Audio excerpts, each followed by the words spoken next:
Hello, my name is Ajit and in this video I will demonstrate how to set up a AWS storage gateway. So what is AWS storage gateway? So it is a feature is given by AWS services, which is also known as a hybrid cloud storage services, which can be accessed from our on-premise data center or on-premise network. So we can basically use a storage gateway for the storage management and reduce costing of your hybrid cloud storage use cases. Just take an example. If we have a particular bucket and I want that bucket to be accessed by a number of users from my on-premise data center or on-premise network, so I can use a AWS storage gateway, which includes, so you can move your backup from your on-premise to the cloud solution, or you can share the files which you have on on-premise and use the AWS S3 bucket as a file sharing server. So this is a feature given by a AWS storage gateway. So what are the key features we have? It is a very easy to deploy and it is very fast to deploy. So it manages standard storage protocol which are NFS, SMB, iSCSI and iSCSI VTL. So it's a fully managed cache system. So local gateway appliance can caches in the return and read only mode. So it can be easily integrated with the AWS S3 bucket, which we can use for to store any particular file, to backup any particular file up from our on-premise to our AWS S3 solution. So we can also use this feature with the VMware high availability. If you have a very good solution of VMware infrastructure, so you can use this feature for your on-premise data center.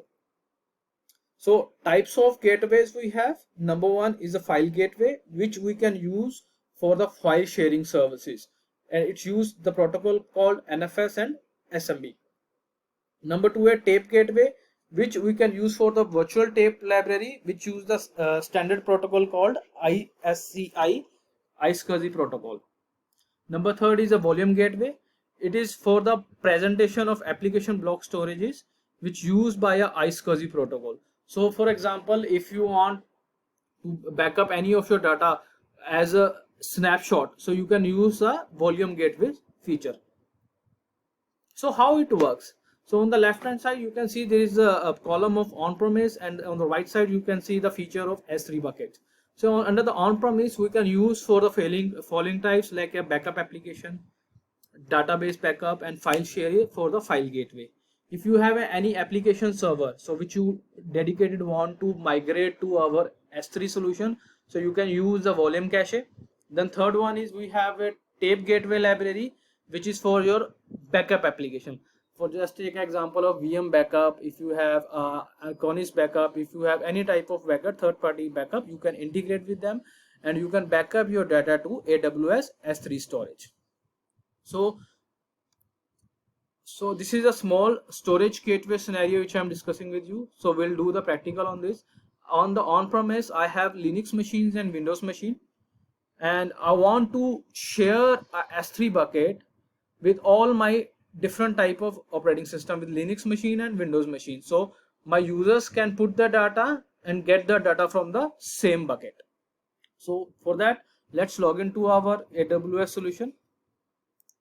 So you need to go to the search find and you can search storage gateway. So now let's start with the implementation. Click on get started. So you need to select a gateway type. So today I'm demonstrate a file gateway. Next. So this is the host platform. For example, you have a Microsoft environment which you have a Hyper-V. So you can select a Microsoft Hyper-V. If you have a server from Linux KVM virtual machine, you can select that. If you want to use Amazon EC2 as a gateway, so you can select a Amazon EC2. For today's practical, I'm using the VMware ESXi. Then I click on download the image. So it will download the image with the name of .ava. Now the OVF template is downloaded on my computer. So I'm using a VMware Workstation 12 version to implement the storage gateway. So what I'll do, I'm just opening the VMware Workstation. I'll click on file, click on open, and I will select AWS storage gateway latest.ova file.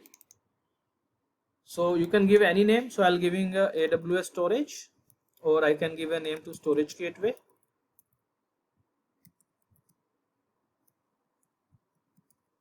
and click import. So it will take some time to import the image. Once it imported, it will restart the OVF template.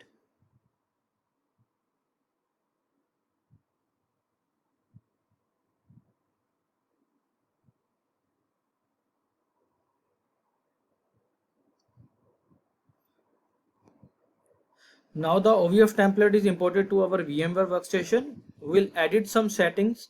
So we'll click on edit virtual machine settings, and we'll add an extra hard disk to particular this OVF template, or you can say a machine. Click on add. Yes, hard drive. Next. Recommended is SCSIs. Next.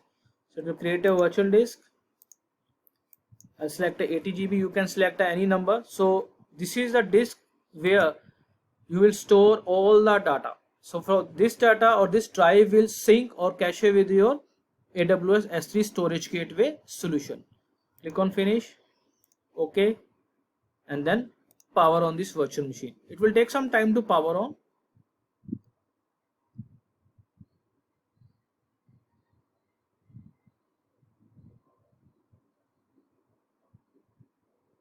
Now your machine is power on. Let's log into our AWS appliance. The username is admin and the password is a password. So once you log in, you will see a number of options. Number one is the Ethernet IP which is assigned to this particular appliance is 192.168.153.150, which we will use to connect with our AWS storage gateway. So again, you can see a number of settings. Number one is the HTTP socket proxy configuration. The number two, the network configuration. If you want to test a network connection, you can use the option called a 3 option. Then you can manage your system time management and license information and command prompt. So we'll select the option called 2 if you want to change the settings of your network card. Click on 2 and you can see there are a number of sub options. If you want to configure for this for a DHCP, if you want to assign a static IP address, you can choose any of the options. Otherwise you can exit. So now let's log into our, or let's go back to our AWS console. So now after the downloading of our ESXi image and we have implemented the appliance, we'll go to next and the service endpoint. So right now I'm using the public service endpoint because I'm not using any dedicated VPC, so I'll leave this as a default. Click on next. So here I need to give the IP address of our AWS appliance which we have set up on our local VMware workstation. I'll go going back to my VMware workstation. The IP address is 192.168.153.150. So I'll put it here and I click on connect to our gateway. It will take some time to connect. So once it connect, it will ask for the activation.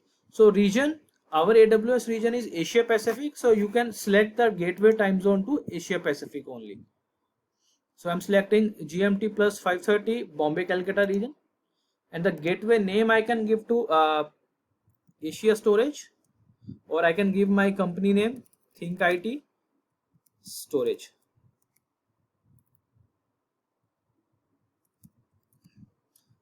And tags, I can select storage Asia, type local cache or local storage. You can give any tag name as per your requirement or as per your company policies.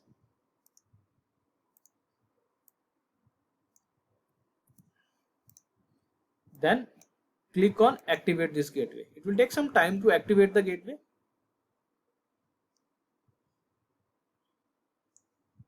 So now your gateway is activated. It will identify the drives which you have set up on AWS appliance. It is preparing our local disks.